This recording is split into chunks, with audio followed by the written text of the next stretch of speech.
Olá, sou a professora Lucília Lopes e hoje vou começar com um texto bem diferente e forte para mostrar como a escrita é algo importante para a mulher incrível que escolhi para trazer hoje para vocês. Prestem atenção.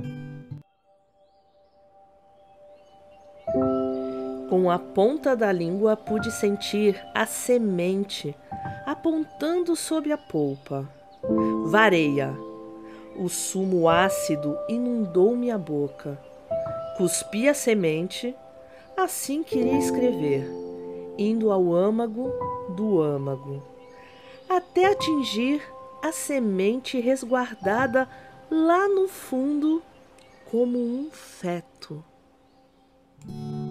Nascida em 1923, paulistana do bairro de Santa Cecília, a escritora desconhece a vida sem histórias. Quando pequena, morou em várias cidades do interior paulista, seguindo as nomeações do pai, que era promotor público.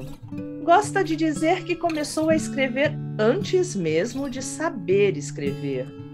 Sua predileção na infância e na primeira juventude eram pelas histórias de terror.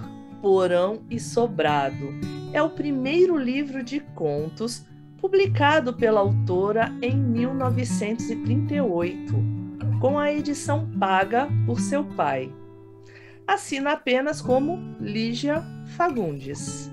No ano seguinte, termina o curso fundamental na capital paulista. Ingressa, em 1940, na Escola Superior de Educação Física, na mesma cidade. Ao mesmo tempo, frequenta o curso pré-jurídico, preparatório para a Faculdade de Direito do Largo São Francisco.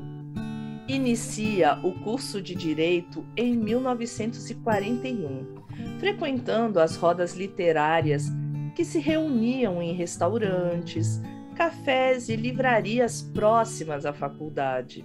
Ali conhece Mário e Oswald de Andrade, Paulo Emílio Sales Gomes, entre outros que integram a Academia de Letras da faculdade, e colabora com os jornais Arcádia e A Balança. Para se sustentar, trabalha como assistente do Departamento Agrícola do Estado de São Paulo. Nesse ano, conclui o curso de Educação Física. Casa-se com o jurista Gofredo da Silva Teles Júnior, seu professor na Faculdade de Direito, que, na ocasião, 1950, era deputado federal. Muda-se, em virtude desse fato, para o Rio de Janeiro, onde funcionava a Câmara Federal.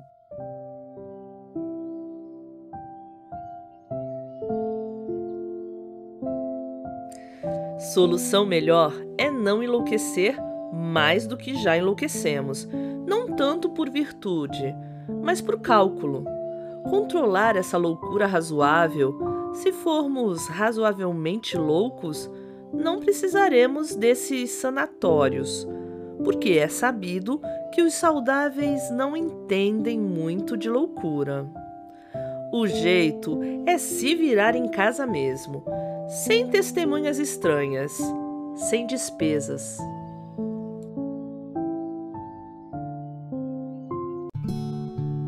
Com seu retorno à capital paulista, em 1952, começa a escrever seu primeiro romance, Ciranda de Pedra, na fazenda Santo Antônio, em Araras, São Paulo, de propriedade da avó de seu marido, para onde viaja constantemente e escreve várias partes desse romance.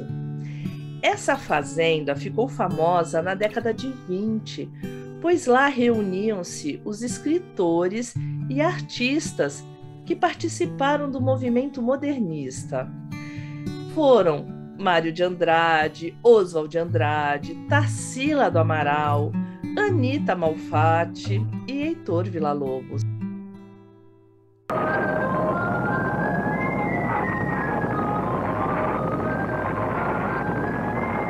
no momento daquela confusão. Estão todos, digamos, naquela turbulência, zona de turbulência. Oswald de Andrade cultuava os jovens, ele precisava dos jovens. Eu não entendia como ele dava tanta confiança para a gente, afinal, uma meia dúzia lá de gatos pingados, para ir à casa dele.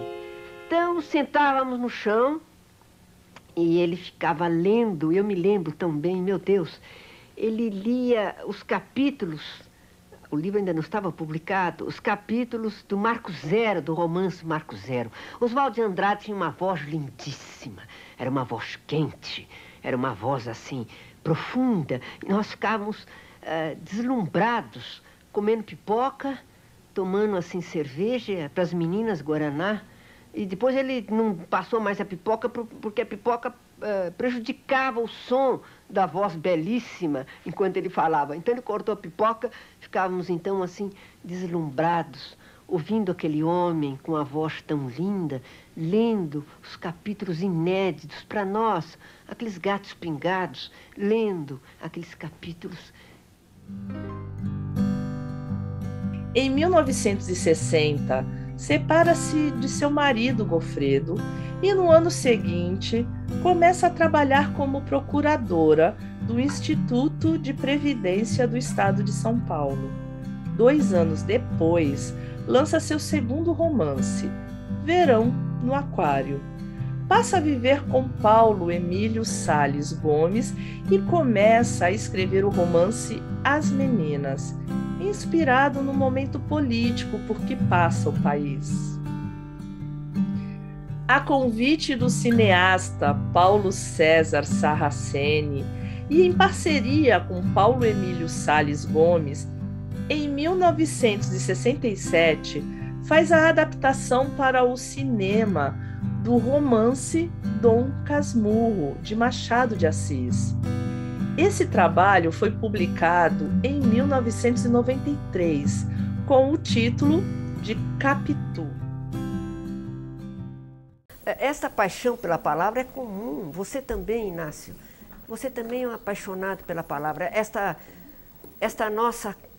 Isso é muito bonito, viu, da nossa parte, porque acontece que sem paixão, mesmo com competência, sem amor, mesmo com competência, você não consegue dar conta do seu ofício.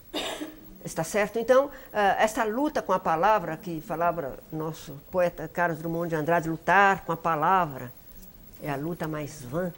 Entanto, lutamos, mal rompe amanhã, nosso poeta Drummond. Esta luta com a palavra, que exige também a luta com as pessoas. Eu prefiro, ultimamente, lutar mais com as palavras do que com as pessoas. As pessoas estão mais difíceis. Olha que palavra é difícil para lutar, você sabe disso. Lutar com a palavra é difícil. As pessoas estão mais difíceis ainda. Eu diria lidar com as palavras, lidar com as pessoas.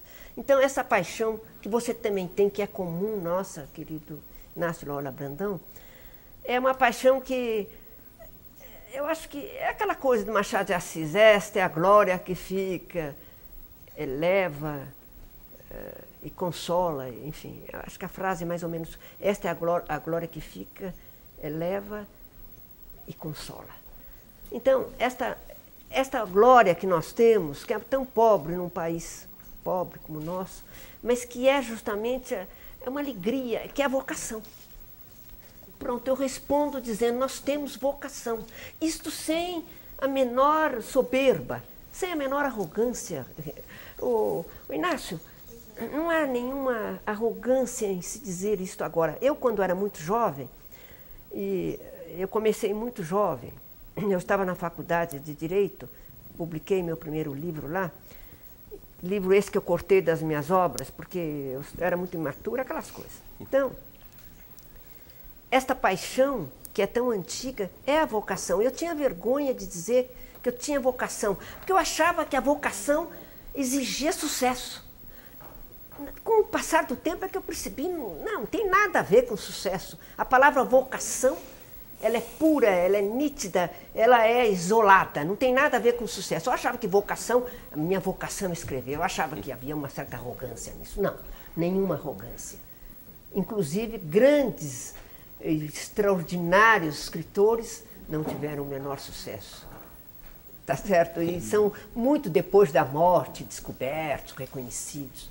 Não implica no sucesso. A vocação, que é o chamado, vocare, do latim, que eu acho lindo, é o chamado. Nós somos chamados e cumprimos. Eu estou falando com você porque a sua paixão também é a mesma. Então são dois apaixonados, modéstia à parte, pela palavra, sem exigir desta vocação o sucesso, que aliás, o vem ou não vem, não tem importância nenhuma. Cumprimos a nossa tarefa. Em 1993, é exibido dentro da série Retratos de Mulher a adaptação da própria escritora do seu conto O Moço do Saxofone, que faz parte do livro Antes do Baile Verde, num episódio denominado Era uma Vez Valdete. Em setembro desse ano, perde seu marido, Paulo Emílio Salles Gomes. Por causa disso, a escritora assume a presidência da Cinemateca Brasileira, que Paulo Emílio ajudou a fundar. Em 1978, lança Filhos Pródigos, em São Paulo. Essa coletânea de contos seria republicada a partir de 1991 com o título A Estrutura da Bolha de Sabão. Começa também a ver o seu trabalho adaptado de diversas maneiras pela TV. O primeiro foi um caso especial baseado no conto O Jardim Selvagem. Logo depois, uma telenovela com o título Ciranda de Pedra, adaptada de seu romance de mesmo nome. O lançamento em 1973 de seu terceiro romance, As Meninas, é um sucesso. A escritora arrebata todos os prêmios literários de importância no país: o Coelho Neto, da Academia Brasileira de Letras, o Jabuti, da Câmara Brasileira do Livro, e o de ficção da Associação Paulista de Críticos de Arte.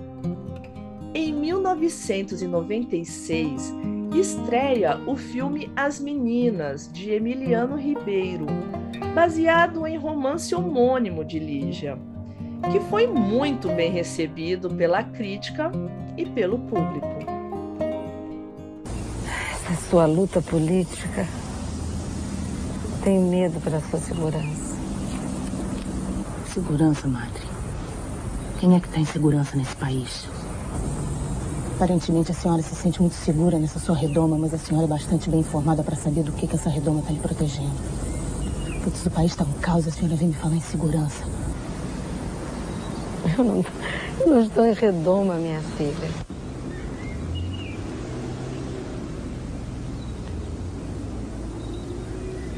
Eu sinto dentro de mim um condutor supremo.